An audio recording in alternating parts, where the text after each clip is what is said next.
আসসালামু আলাইকুম রহমতুল্লাহ। এই যে সিজনের ফল, এক একটা সিজনের সময় এক একটা ফল হয়। এই যে আমরুজ, আসলে আমরুজ সবার বাড়িতে তেমন একটা পাওয়া যায় না, বাজারেও একটু কম পাওয়া যায়, কিন্তু আলহামদুলিল্লাহ আমাদের আছে।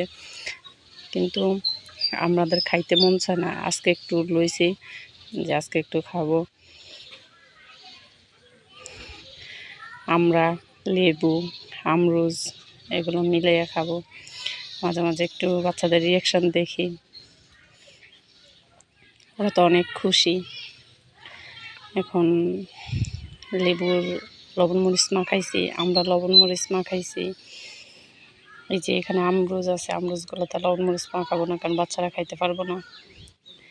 এখন এই যে বড় সাহেবের রিয়াকশান, আসলে শেষে অনেক মজা আছে, একটু দেখতে থাকেন, অনেক মজা হইবেন। এই যে বড় সাহেবের দিয়ে খাওয়া শুরু করাইছে। ও যখন লেবু খায় তখন ওর রিয়াকশান দেখে একটু বোঝাই যায় না যে ও লেবু খাচ্ছে নাকি মিষ্টি কিছু খাচ্ছে। কিন্তু আজকে জালের কারণে ওর একটু চোখ মুখ বাঁকা হচ্ছে। আর ওর জন্য কিন্তু লেবু খাওয়া একটা ব্যাপারে না। আর মাঝখান দিয়ে আমার ছেলে কী করছে দেখেন, মরিচের মধ্যে হাত লাগাইয়া হাত নাড়াইতে আছে, যে এখন আমরুজ খাইতেছে। এই যে দেখেন, এখনই মজা শুরু হয়েছে।